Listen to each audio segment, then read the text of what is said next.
May I humbly request our chief guest this morning, the Honorable Secretary, Ministry of Commerce and Industry, to kindly release officially a roadmap which has been done by the ICSI between 5 to 6 sectors today and tomorrow.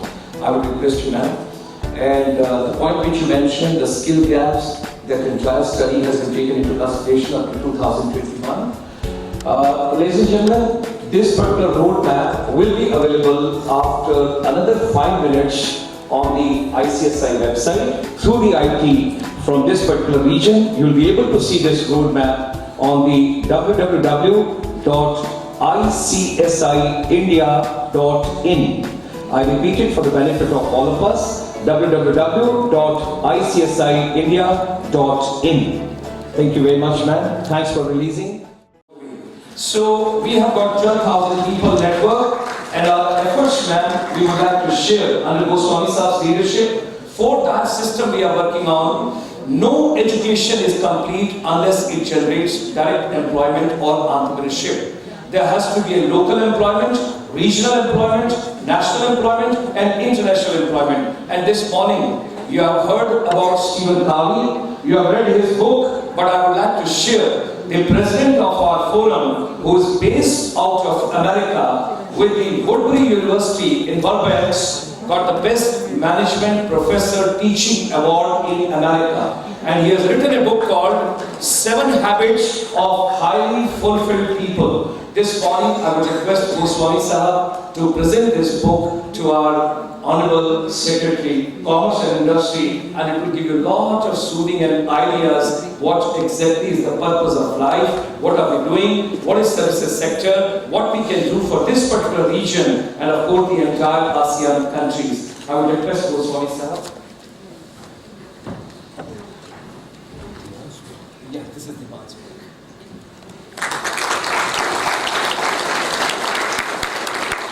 Thank you very much.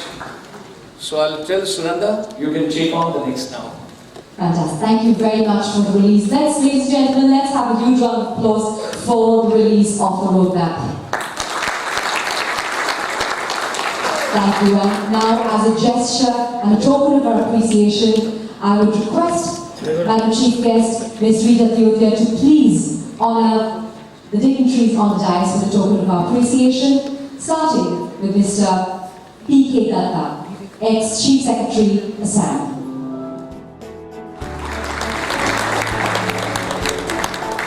Our next dignitary to be honoured with our token of appreciation is Mr. Patra Perot, the first Secretary, Vietnam Embassy.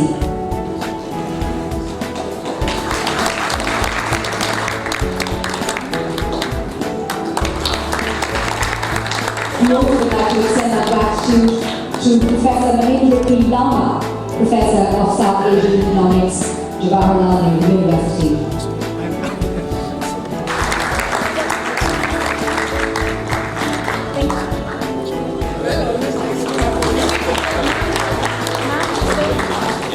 Last but not least,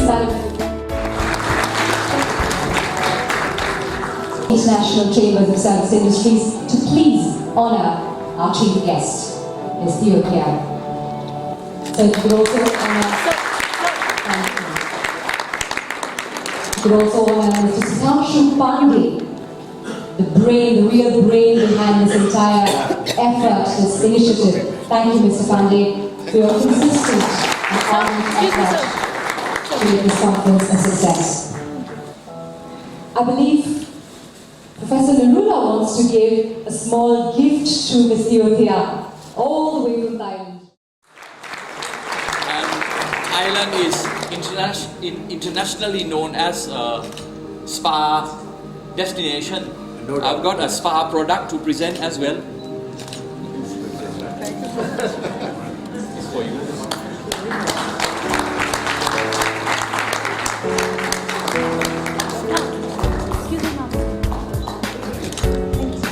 Dr. Lula, you set shop in Northeast Asia. If you do something. I have got one more for Shri Sudhanshu Pandey.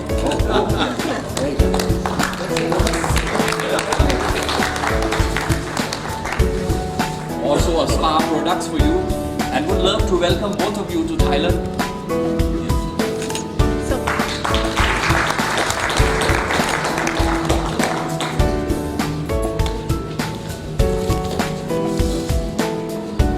And I've got one more for Dr. AMC.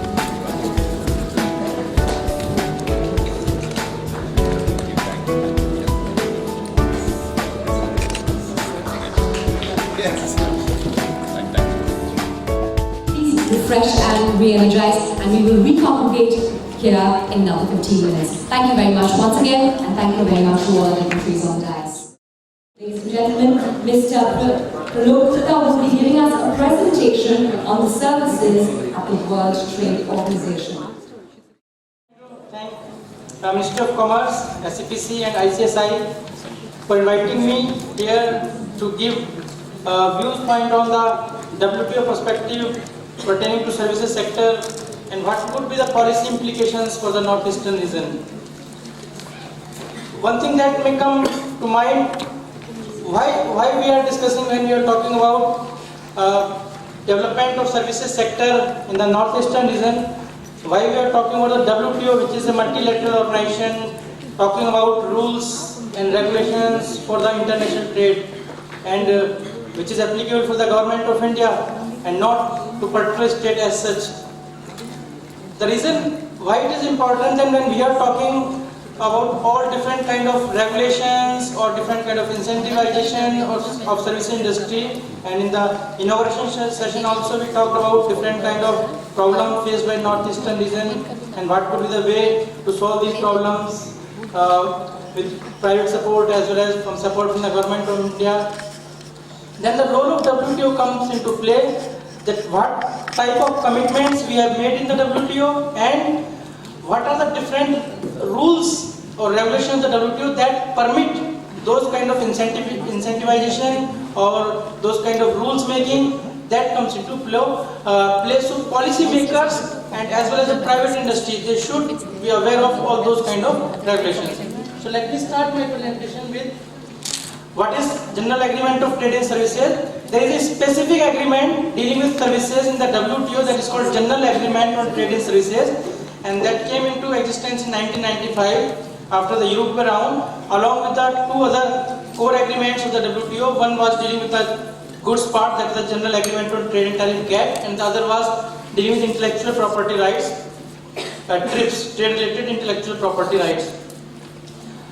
There are four very important principles pertaining to services under the GATS. One is most favored nation, that means what are the kind of treatment that is being given by one country to other country that should be given to all other countries.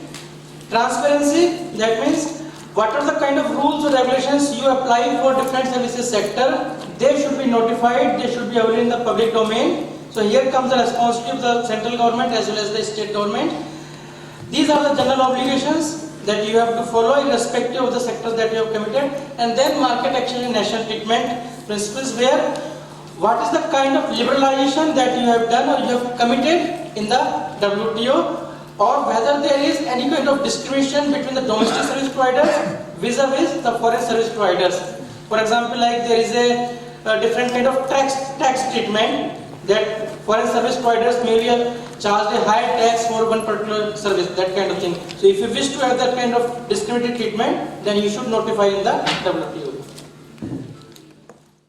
Or two kinds of services. One is the services provided by the government in the exercise of its sovereign power. For example, like monetary policy, police administration, fire services. So these are not coming under the purview of the government. And second are related to the air traffic rights. So air traffic rights are not covered in the GATS. However, the other services like booking of tickets, computer reservation system, or aircraft maintenance, repair, these are covered, but not the air traffic rights.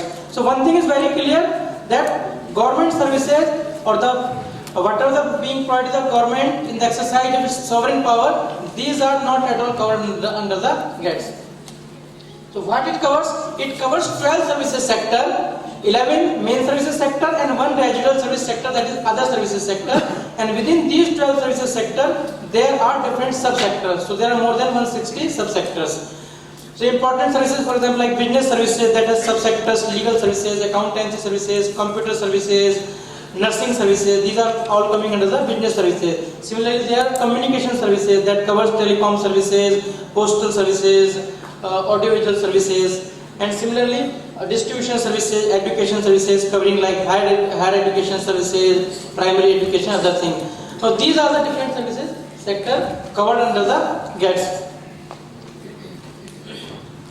So how the commitments are being made, what are the implications? So commitments means that how much liberalization you are binding in the WTO. So when you are talking about the commitment, that means that much liberalization should be binding. So in general, out of 160 subsectors, developed countries has taken more than 100 subsectors. That means they have liberalized in more than 100 sectors. And developing countries like India, they have taken commitments in sectors like 40 odd sectors on an average. India has taken roughly around 40. As far as India is concerned, India has taken commitment in 6 services sectors. These are business services, communication services, construction related engineering services, financial services, health related services, and tourism and travel related services. That means India has said that the market will be liberalized in all these services, and India is binding those commitments. But even in those services, it's not that market is completely liberalized, it's partially liberalized. But India has taken more liberal commitments in some of the FTA that will be covered by Ms. Sangeeta Saxena. So here the different service sector covers are for instance India Singapore 8 services sectors are covered out of these 12 services sectors. In India Malaysia SICA 11 and India Korea and Japan 11 in each. Now there are several misconceptions about these commitments. For example, many times there are media news that India has committed in the education services, or now India is going towards privatizing education. So these are not true, these are far from the truth. First of all, we have not committed anything in the education services. So there is no question of privatizing education or the foreign providers coming or capturing us. No, nothing. We have not made anything. Second, when we are talking about committing or liberalize something, then it's not that we are saying that whosoever wants can come and whatever want. We impose certain kind of regulations that you can come here, you can provide quality services to us, and which is required, because when we are talking about the internationalization of our own population, we have a very good demographic dividend. So obviously our person should also be internationally competitive. And how they will become competitive? When we have good collaboration with some of the international institutions, and that's the way that we can invite. But having said that, it's not that we are privatizing education or the education become costlier. No, that should not be the case. This is a misconception. In the revised offer, we have, which is not obligatory, that in the WTO negotiations are going on, we have committed some more, or we are offered some more sectors. Okay. Now, this is some theoretical background sort of thing that may not look that much impressive, interesting to some of you. What is the policy implication for these things? And the policy implications comes from the regulations part. That means when we are talking about the services sector, whether it is development for the domestic sector or from the international perspective, one thing very important is the role of regulations. In the services sector, whatever you do through regulations. There are sectoral policies, there are different regulations, what is allowed, what is not allowed, all everything related to the regulations. So what kind of regulations are permitted and what kind of regulations are not permitted?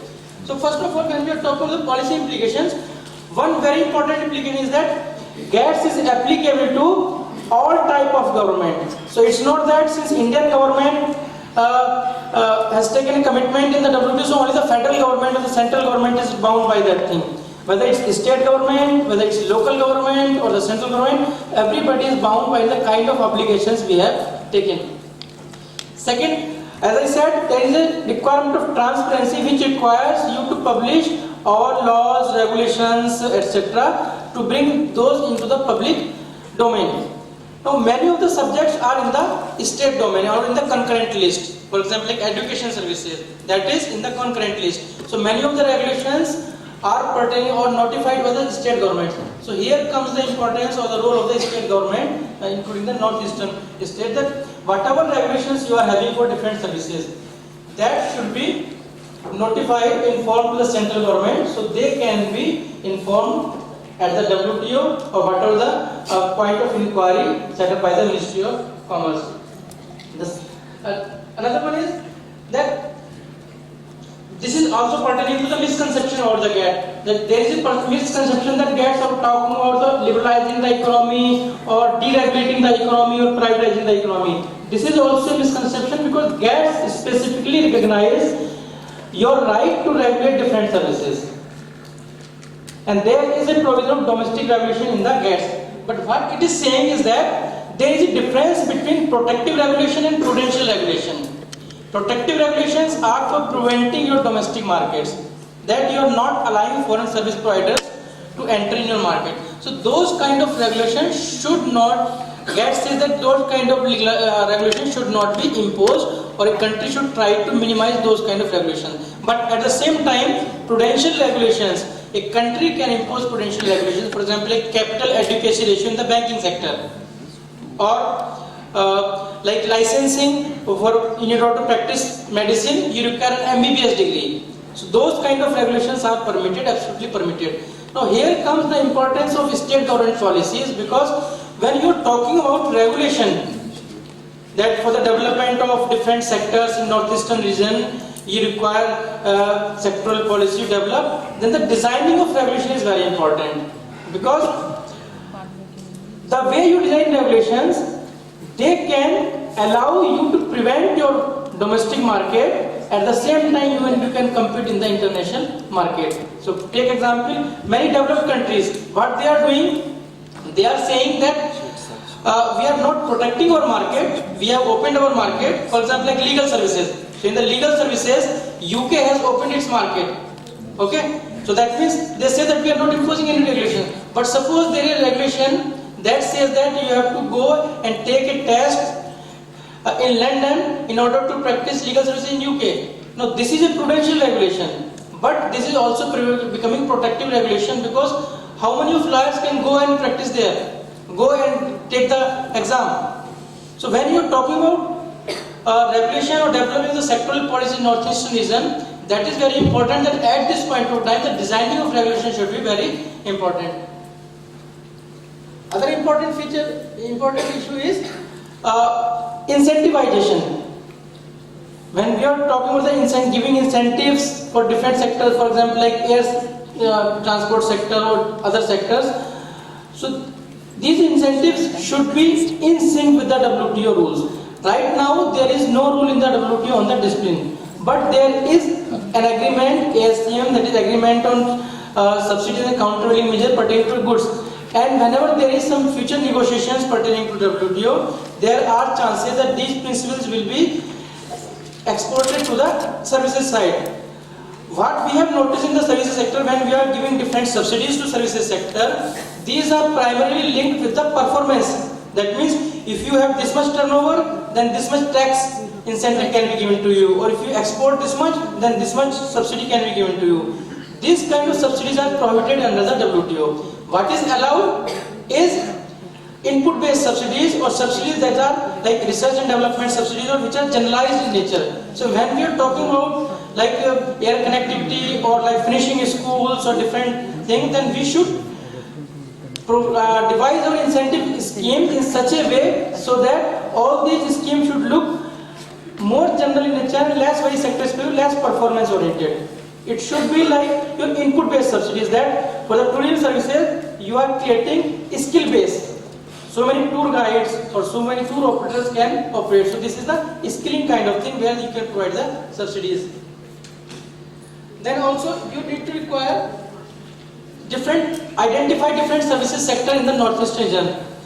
When we are talking about in the morning session also that tourism services has good potential, there are some other services sectors like for example natural healing or the nursing services, because the English speaking population. Not all states have potential in all of these things. So each of the northern states should think of which is the competitive, which are having the competitive advantage. And in that particular sector, it should develop the competing infrastructure. That is very important, because until we develop the competing infrastructure, it's very difficult to have that cost competitive advantage. And though it's a repeated point from the morning session, but just I want to give one example, that in the air transport sector, though tourism has a great potential in the northeast region, but still not many tourists are coming. Not only from the domestic but also from the foreign side. Why it is not coming? Because the fares are so high. If somebody is coming from New Delhi, so they are competing destination abroad. And we as an Indian has this tendency or this side to prefer foreign destination more as compared to the domestic destination. So why somebody will come to visit say Mizoram or some other part like Guwahati or Shillong as compared to some other destination, exotic location like Thailand or maybe some Dubai, etc. at the same cost. So that should come into the picture, that how can we reduce that cost element. And for that, of course, we require sectoral policies, we require incentive schemes, we require supporting infrastructure. And on the mother of all these things, the regulations. And those regulations should be in sync with the WTO principles. Thank you so much. Thank you. Thank you very much, Mr. Gupta, for your presentation on policy implications for the Northeast region. Next up on the podium, I'd like to invite Ms. Sangeeta Saxena, the Additional Economic Advisor, Department of Commerce, and for her presentation on Service Trade of India, Existing FTAs and Emerging Trades. Ladies and gentlemen, Ms. Saxena. Good afternoon. Let me begin with some of the major aspects and important aspects of trade negotiation. As far as India is concerned and as far as services trade is concerned, India follows a GATS-based, that is a General Agreement on Trade and Services, positive list approach where we undertake binding commitments in almost 161 out of the 161 subcategories that Pralokji mentioned. And India also does not support things like MFN, ratchets, standstill.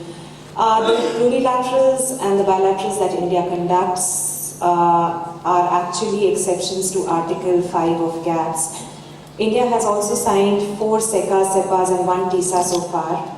And when we are signing these agreements, we also discuss issues like transparency, regulatory architecture, and concepts of natural persons, juridical persons, etc., etc.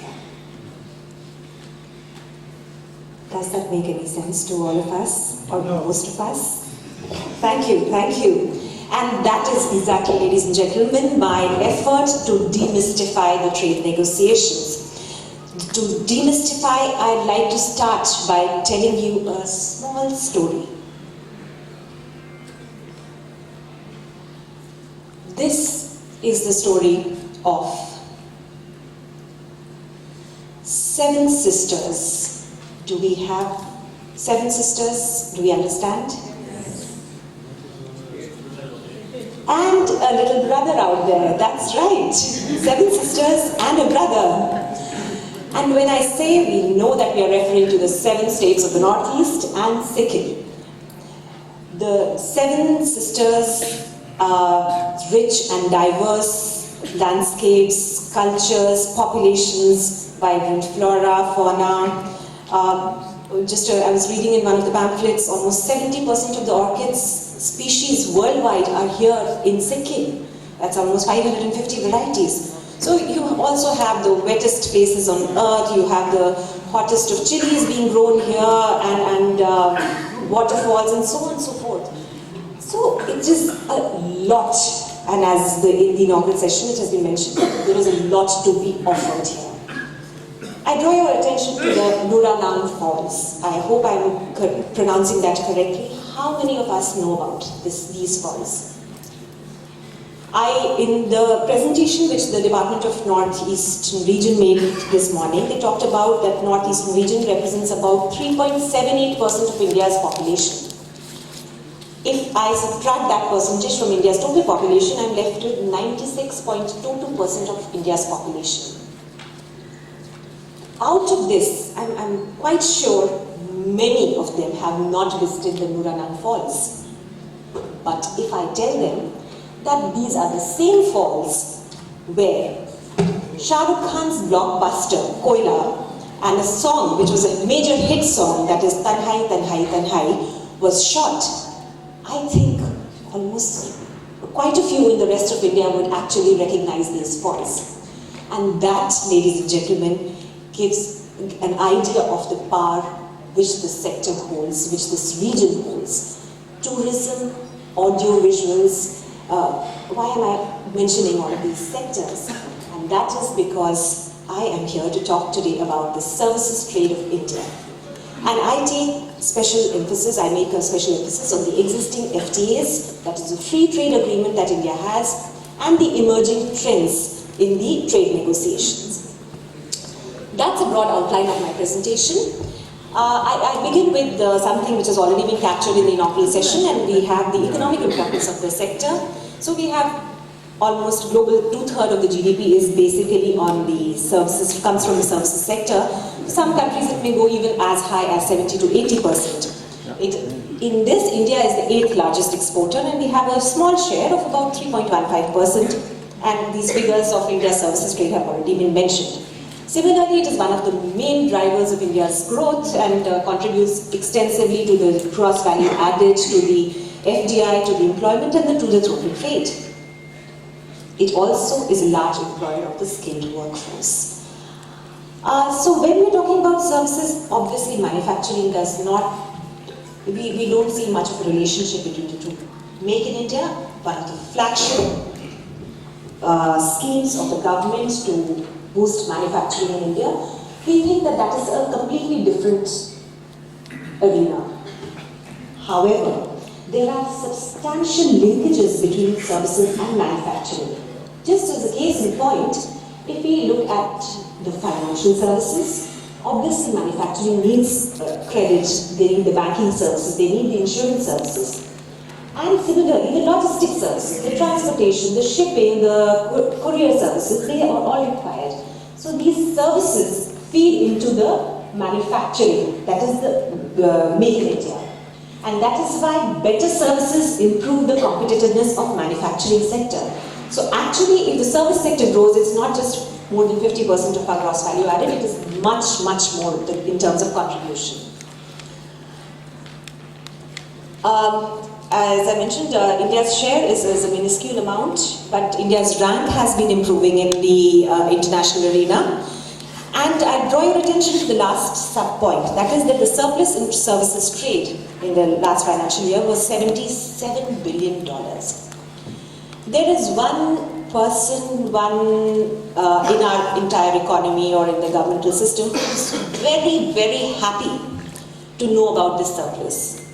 Can you guess who that person or office or official is? Absolutely, it is the Honorable Finance Minister. And that is because, in fact, he was there in one of the services conclave which the department had organized. And he said, I have a keen interest in seeing the services sector grow. And he talked about the services trade surplus helps him to finance the merchandise trade deficit, a point which Joint Secretary Mr. Pandey had made in the inaugural session. Now coming on to the characteristics of services trade, services by nature are intangible. There is no form, there is no definition to it. We cannot therefore impose tariffs on that. So there are other instruments by which we deny or give market access.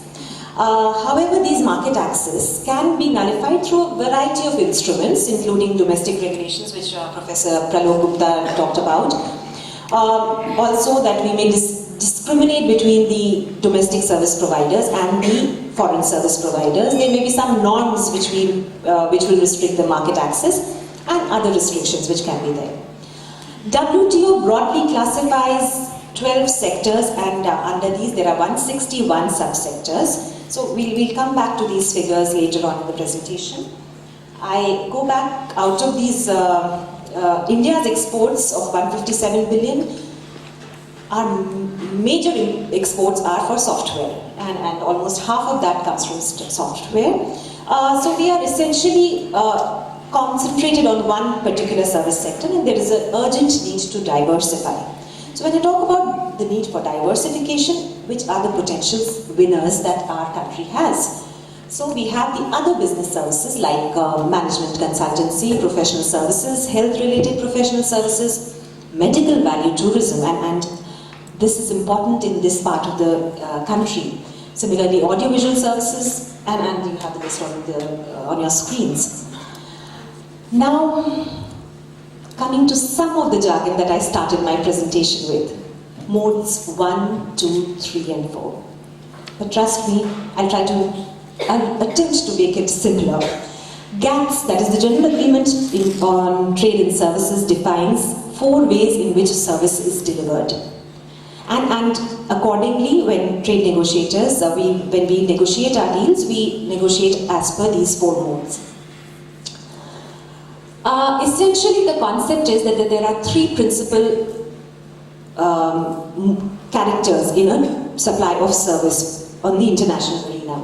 So you have the service consumer, so that is our trading partner. You have the service supplier, suppose that is India in this case, and we are providing computer-related services. And we have the service itself. So mode 1 that I was talking about, in this case, and the red, the orange bar that you see in the middle is perhaps the boundary of between the 2 countries.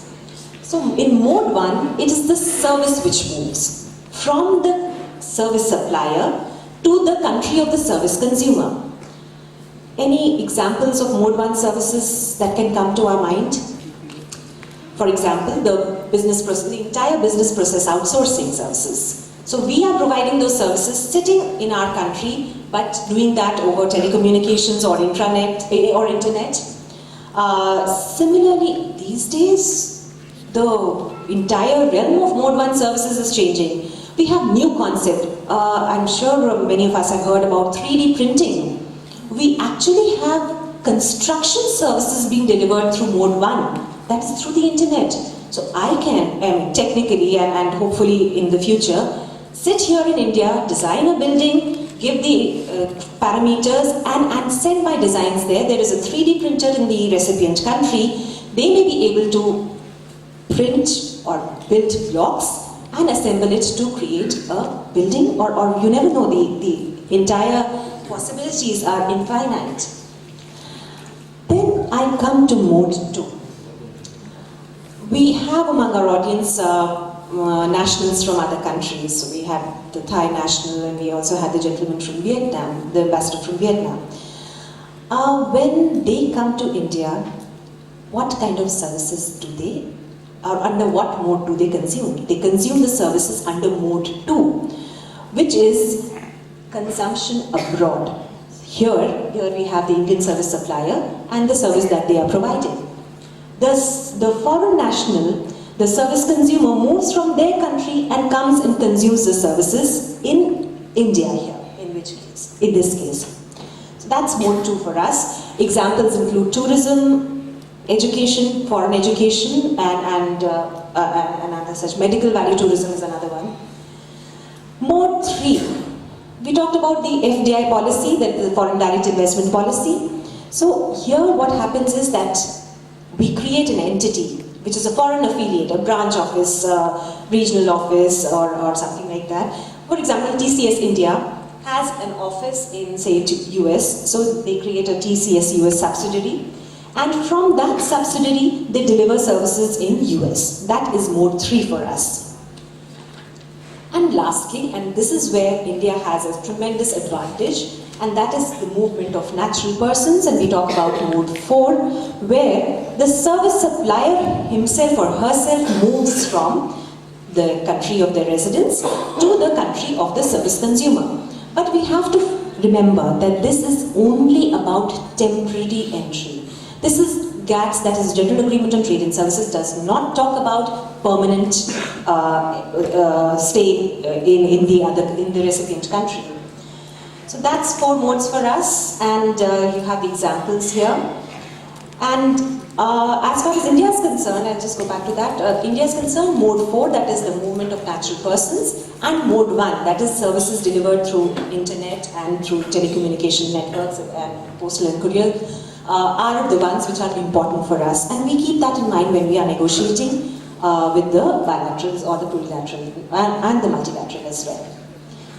Now, broadly the steps which are there to promote services exports, they have already been addressed in the inaugural session. So we have the trade agreements of all hues. You have the multilateral, plurilateral, bilateral.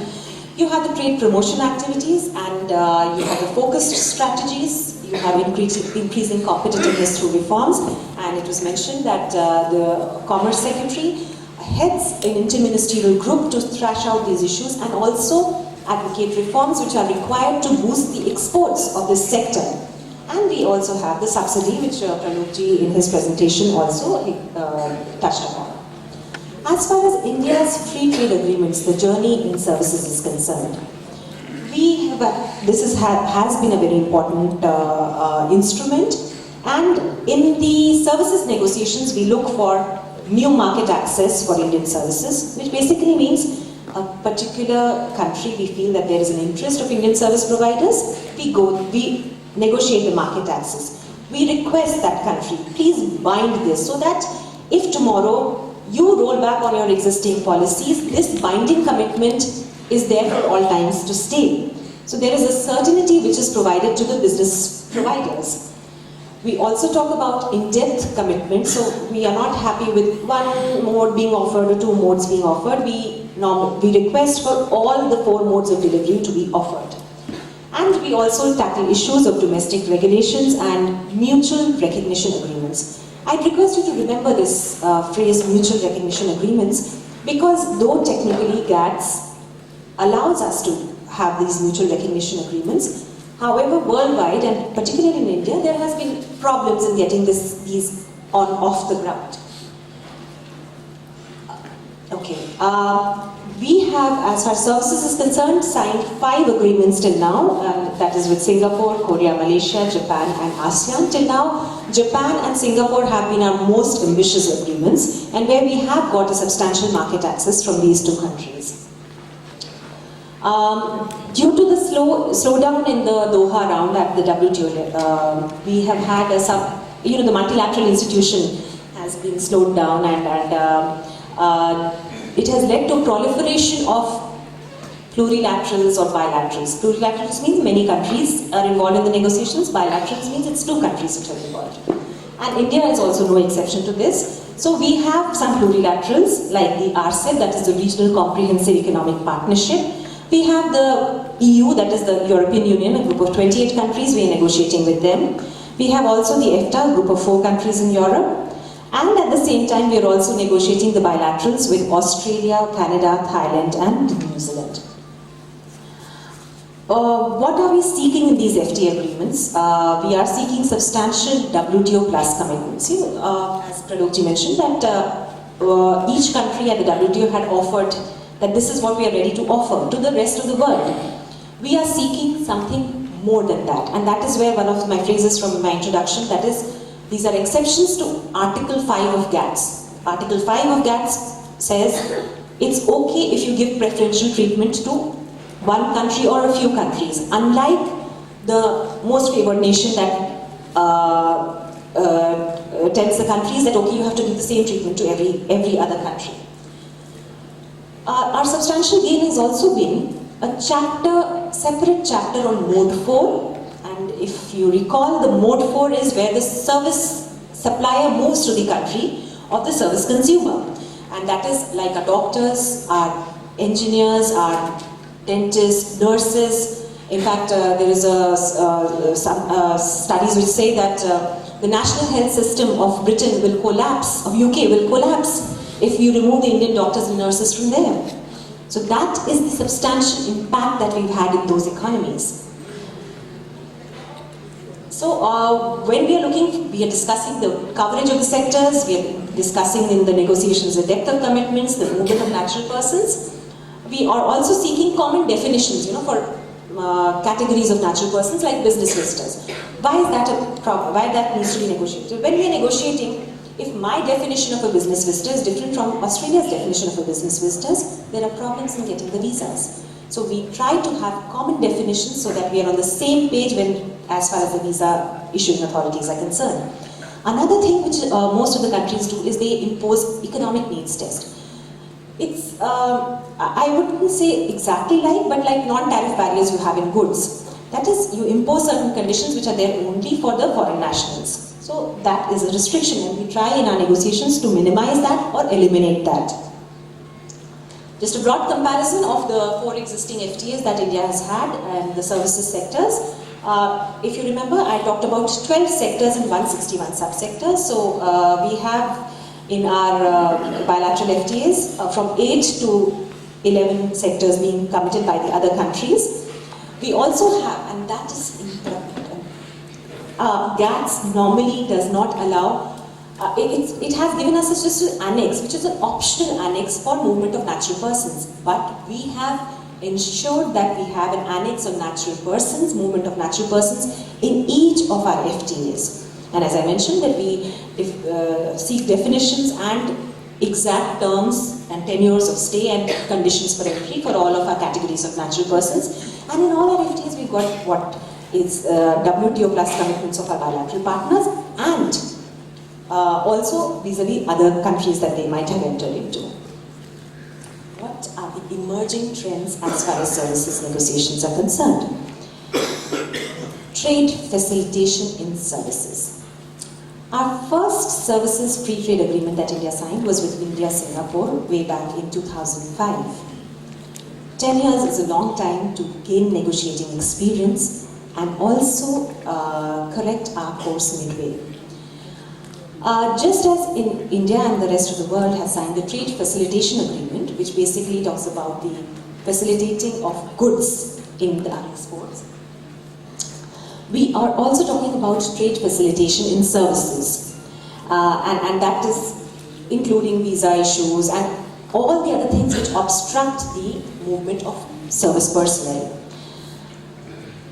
Linked to this is the skilling and placement, and that has been referred to, and that is the thing which we're going to discuss over the next 2 days, to identify and to make projections or requirement of workers, perhaps say in 10 major economies of the world, and then to enable skilling for those very sectors.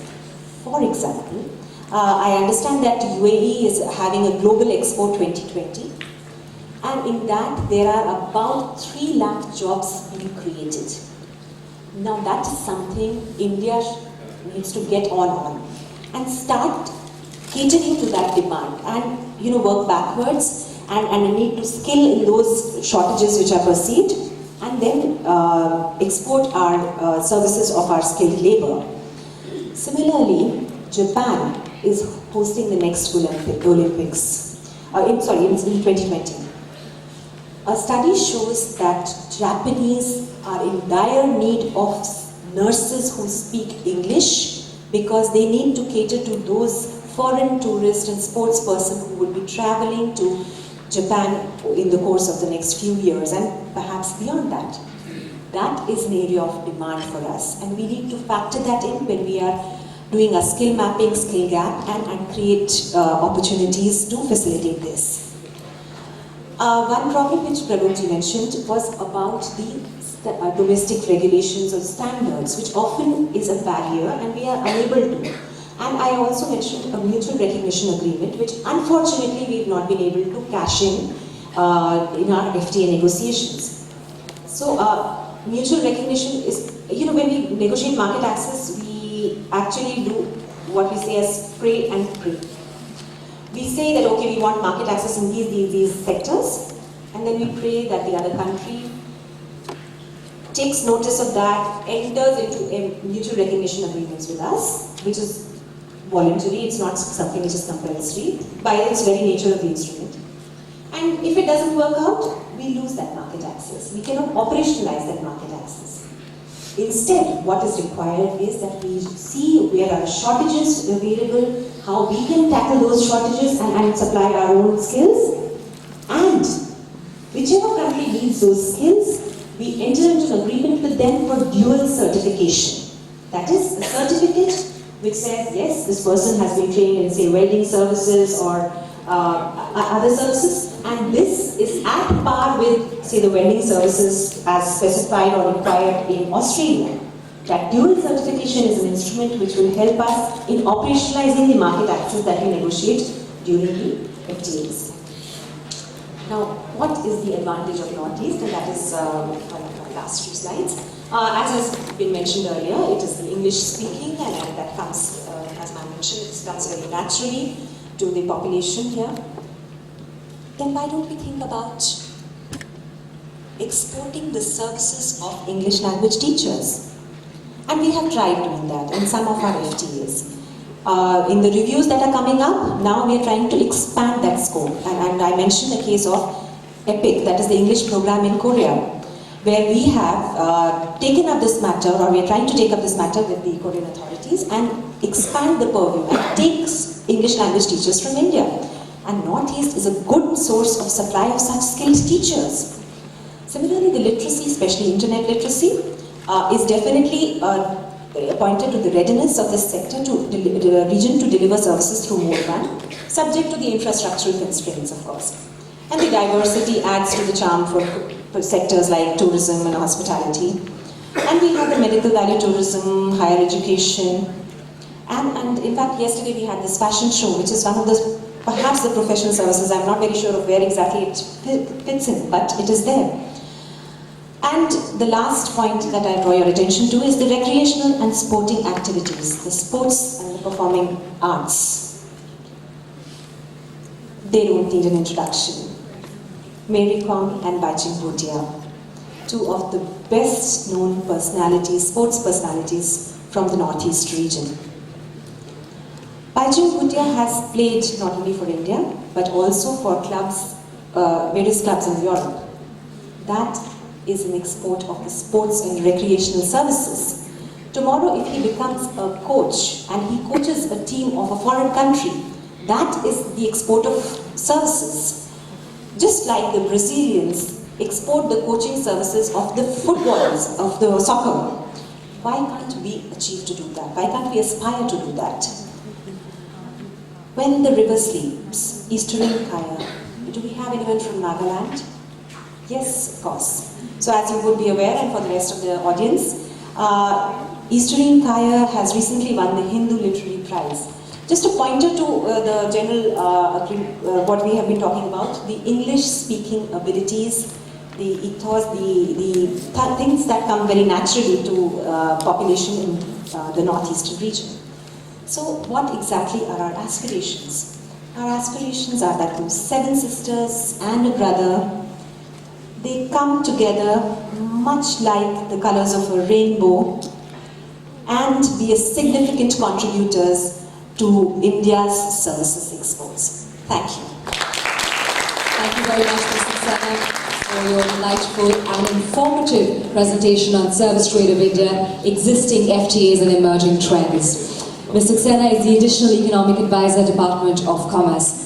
Next up on the podium, I would like to invite Professor Mahindra Lama, a Professor of South Asian Economics, School of International Studies, Jawaharlal Nehru University, for his presentation upon the prospects and opportunities in the Northeast region and ASEAN.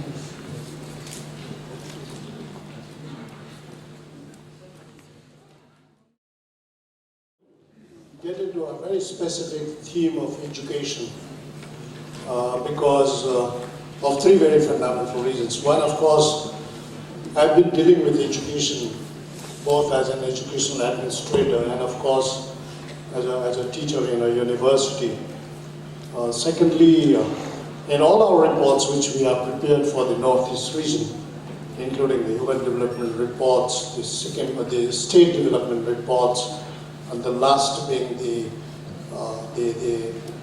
vision document Northeast 2020, we have very categorically mentioned education as one of the key element of integration of Northeast with the rest of India and also with the neighboring countries.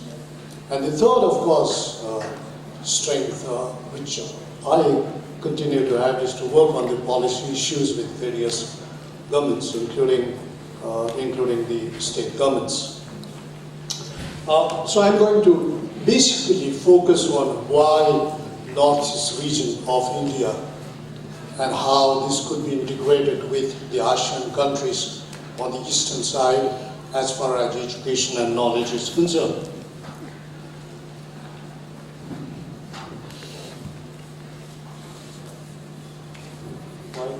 step up. Oh, sorry. Done.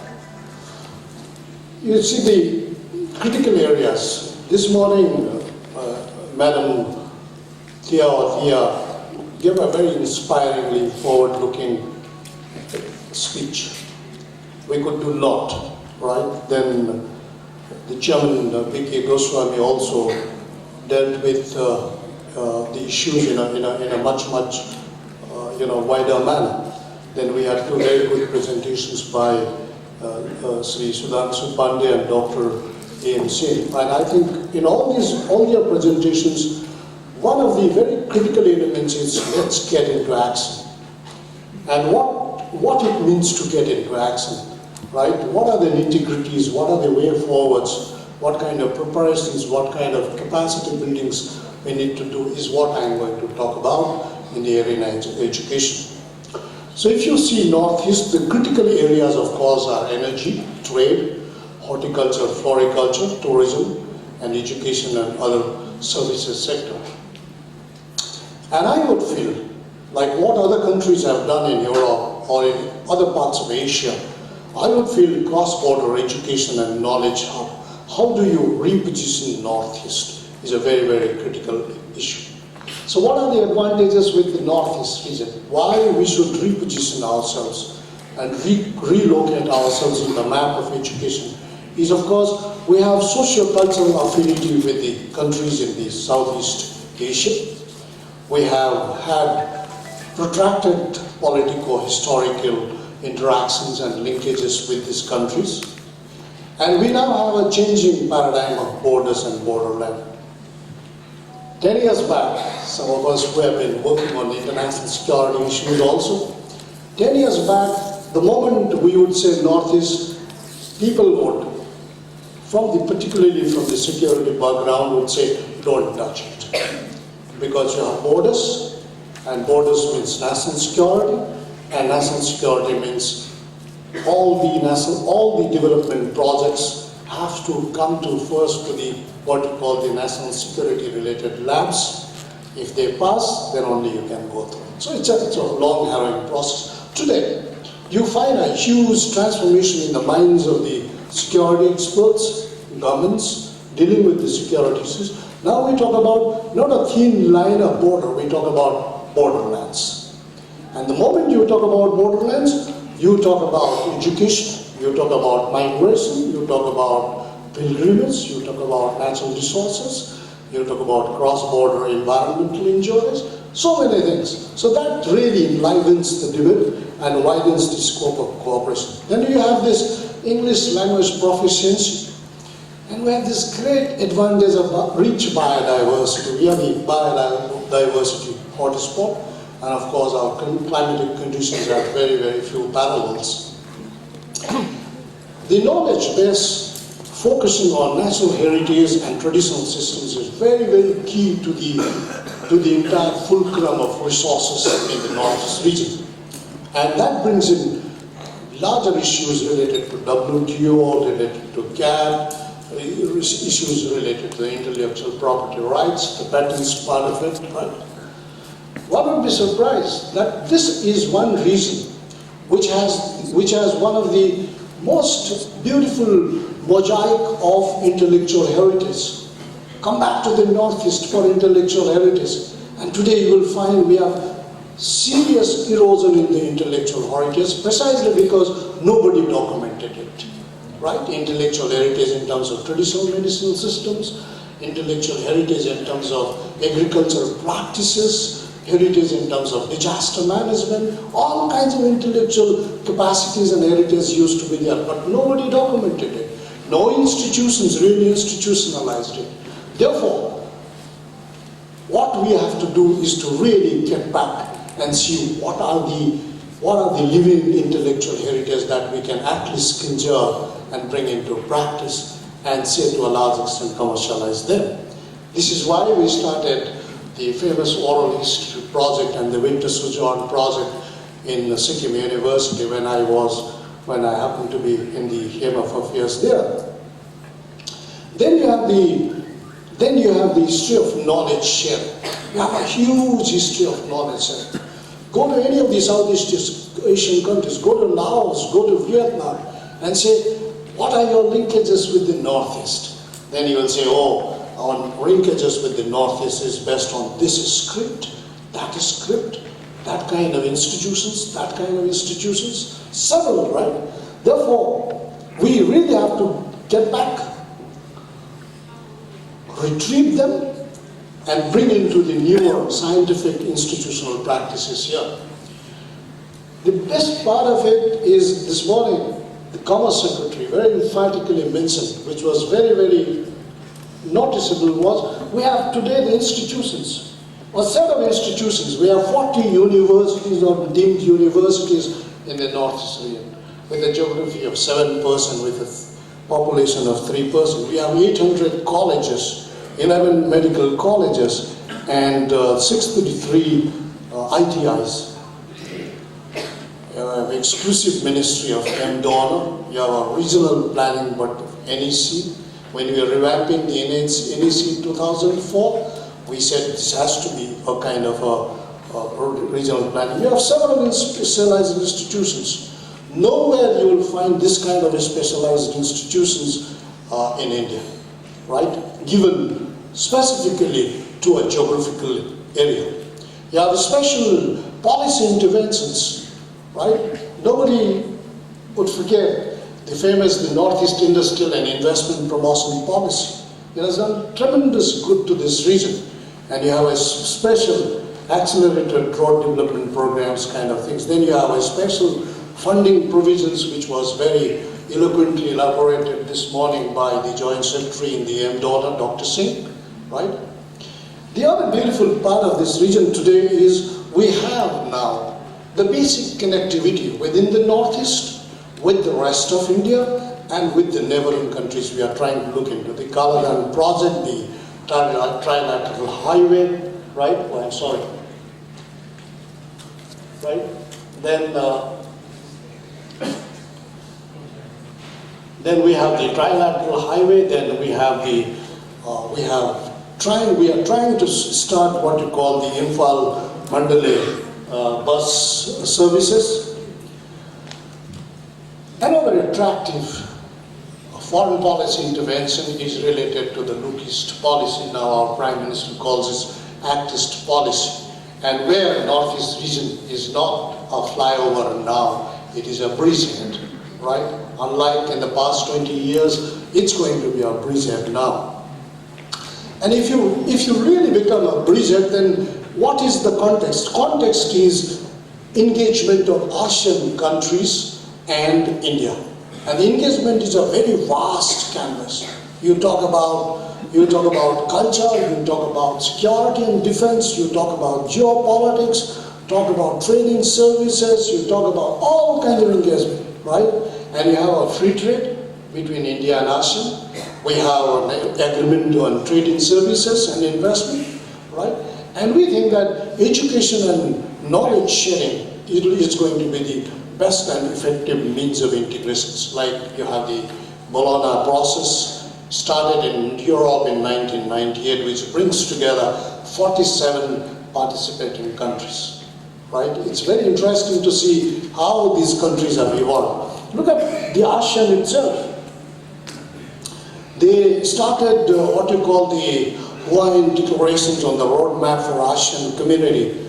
And one of the critical elements in the entire debate is, of course, how education is used as for strengthening political and security pillar, that side. Besides the Act East policy of Government of India, there's another phenomenon which is taking place very quietly but very substantively in the entire Northeast region is a phenomenon of sub-regionalism. Bangladesh, Bhutan, India and Nepal would meet at Northeast. We have a motor vehicles agreement now, right? Bangladesh, China, India, Myanmar would meet again at Northeast, right? We have a proposed Bangladesh BCIM economic corridor, which has been endorsed by both the Prime Minister of India and the President of China, right? Then you have the Mekong-Gonga sub-region project, which is again quite a happening project now. So given all these, just take few Southeast Asian countries, what we call the CLMV countries, basically Cambodia, Laos, Myanmar and Vietnam. These are all least developed countries, and see what are their demands for education and how Northeast region can cater to these demands coming from that part of Asia, right? And because they are finding it prohibitively expensive to what you call it, get education in a place like Singapore or Thailand and Philippines. And which are the areas, if they have the demand for higher education, or if they have the demand for professional educations, then which are the areas? Areas are basically skills, capacity, engineering, nursing, architecture, management, accountancy, medicine, social sciences, tourism, pharmaceuticals, primarily based on folk medicines and traditional medicinal systems, and trade and small and medium enterprises. Look at ASEAN today. 90% of ASEAN today is small and medium enterprises. And who are the investors? Japanese. The Finland's NOCIA goes and invests there, right? You have all kinds of investors which have come together in ASEAN and produces what you call the Samsung, the Nokias, or the Canons, and that is what is Southeast Asian countries about. So therefore, they require a lot of skills in this respect.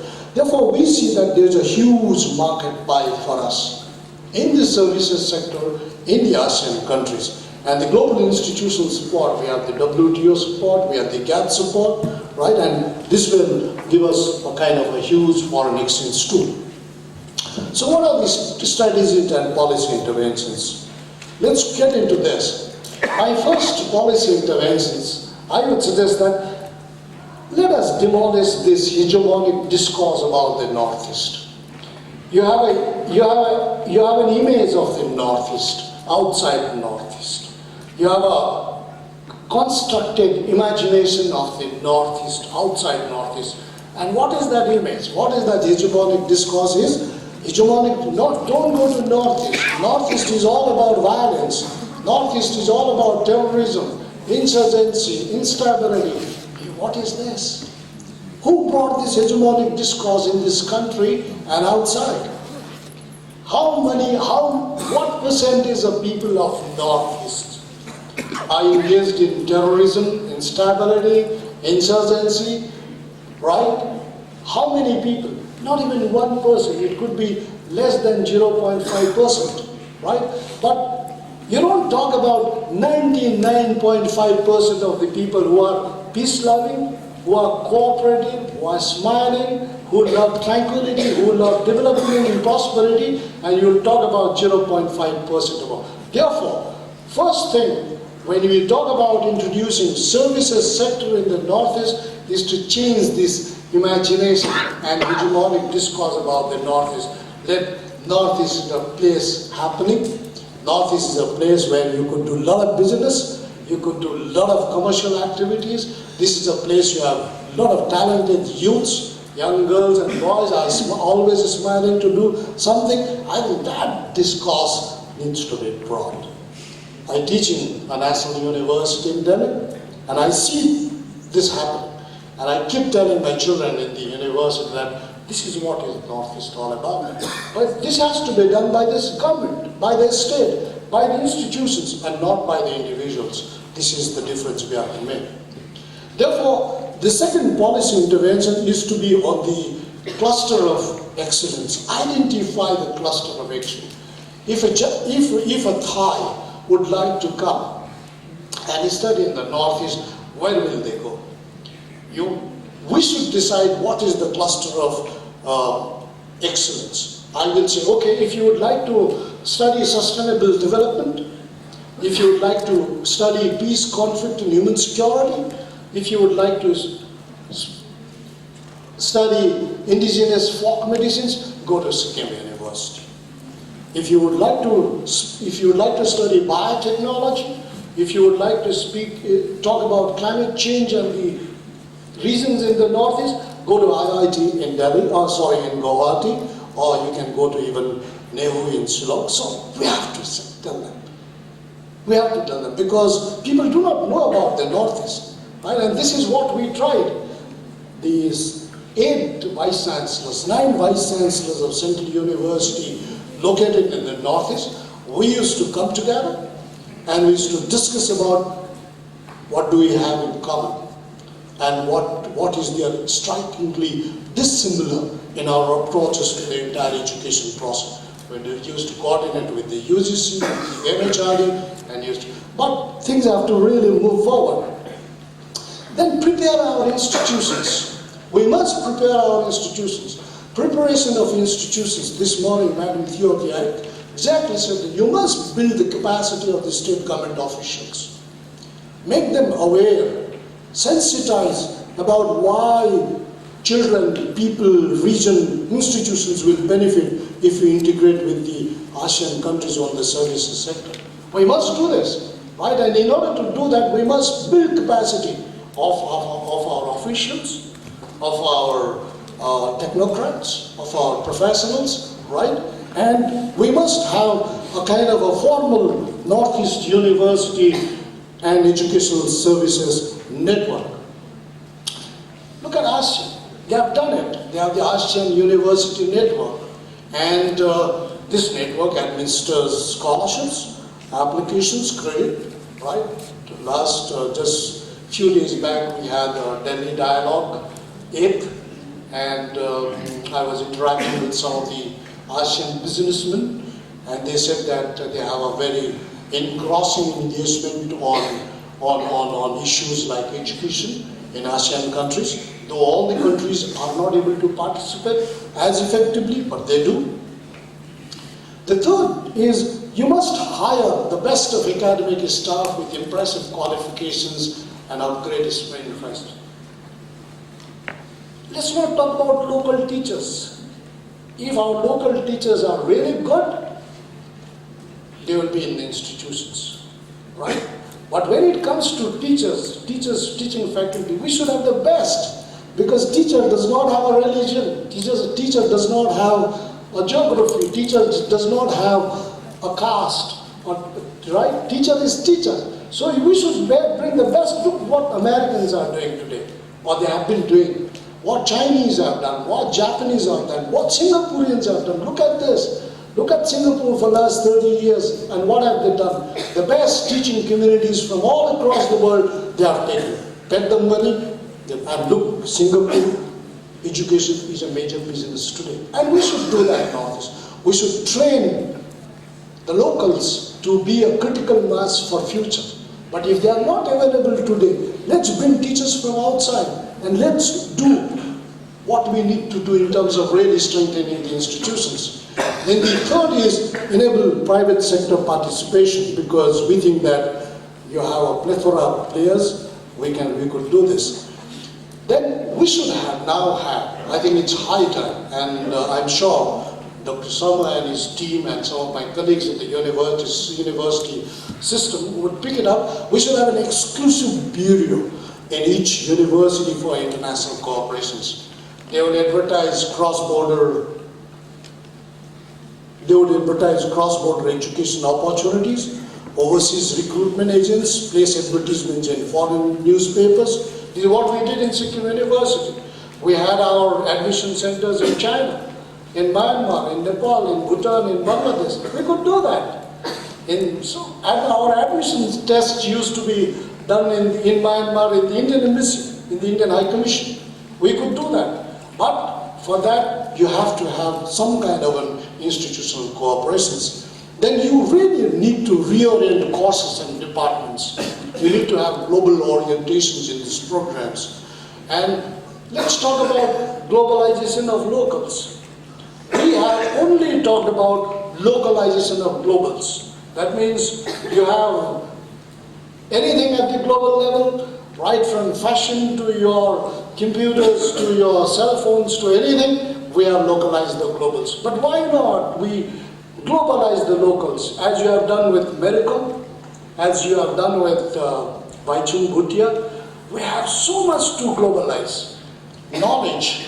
No country in the world Remember this, no region in the world would have adapted to climate change like we have done in the Northeast.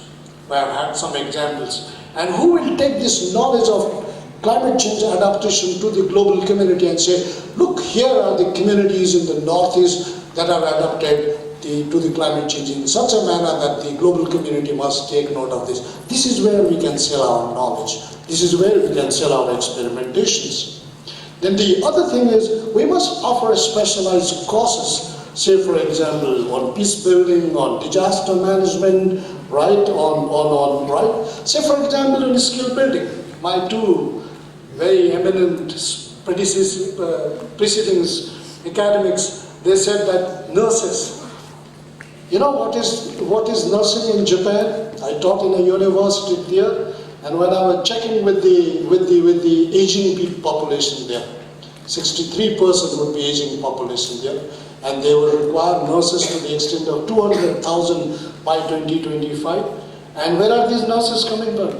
Japanese would not like Koreans to come to Japan, would not like Chinese to come to Japan, precisely because of the colonial history. And who are the people there? The Filipinos. The Filipinos.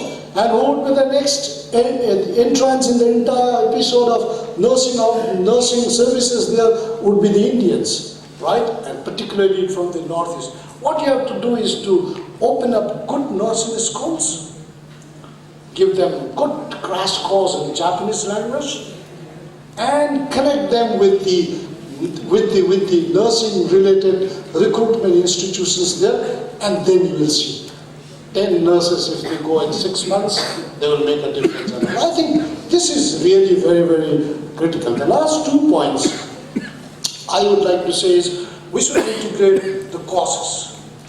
This morning again, Madam Theothia rightly said about the schools. You must have courses that would integrate the schools with the higher education in the Northeast, so that our Vietnamese will say, oh, my child will go there and do the schooling, go do the college and the university from the Northeast. Can we have this kind of, what you call this, imaginative policy interventions with specialized research centers? The last point I would like to mention is about how institutions can come together. The Indian Council of Cultural Research, the Indian Council of Social Science Research, they must act. They must proact now with institutions in the Southeast Asian countries about how to attract students from there. Otherwise, Australia takes large number of students from the Southeast Asian countries. Today I see in China, large number of you go to a Tianjin University, 23% of these students would be from the Southeast Asian countries. Oh, we have such beautiful facilities here. What stops us in attracting them? Therefore, one critical area is to sign an agreement between India and ASEAN. We should be a part of the ASEAN social cultural community in 2000, which was done in 2009, because one of the 3 strategies for this community is really education. So, the framework of cooperation is very vital ultimately. And what is this framework of cooperation? You have academic and professional accreditation standards. You have credit transfer and assessment of student exchange. You have national skills framework, mutual recognition of degrees, right? Say through DCI, ICSI, UGC, they must work with their counterparts. And of course, we will have problems of visa and the Indian inner line permit and the restricted area permit. So all these things have to be brought together by in a kind of a single window framework, where all the ministries will come together, Home, Foreign Affairs, Commerce, HRD, all the ministries come together and really process this. Therefore, I would feel that we must have 3 studies in place before we really barge into the entire business of opening the education on a cross-border basis. First is, we must have a demand and supply and post-degree placement studies done, right? Very, very critical for all of us. Employability is so very critical today. Every child would like to pay money if he is insured of employability. Look at Australia, look at US, look at some of the universities even in Singapore. The second is institutions, the courses, the curriculum and the accreditation path should be absolutely clear, both to us here in India and of course to the people who aspire to come to northeast part of India. And the third is cross-border partnerships and regulations, including based on the PPP model of investments, are very, very critical. And I think there's a very bright future.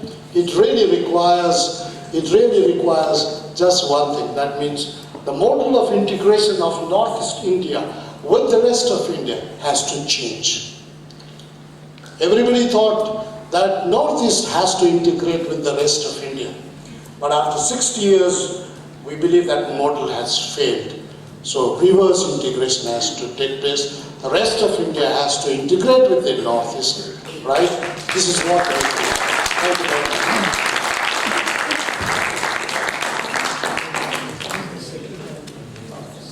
Thank you very much, Professor Lava. I would once again request Ms.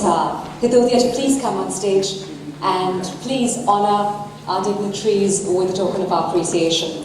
Thank you, Madam.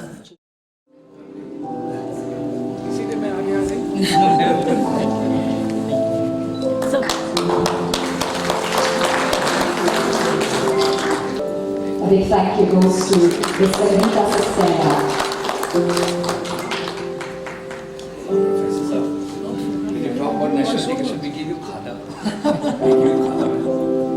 Yeah. Yeah. Wonderful.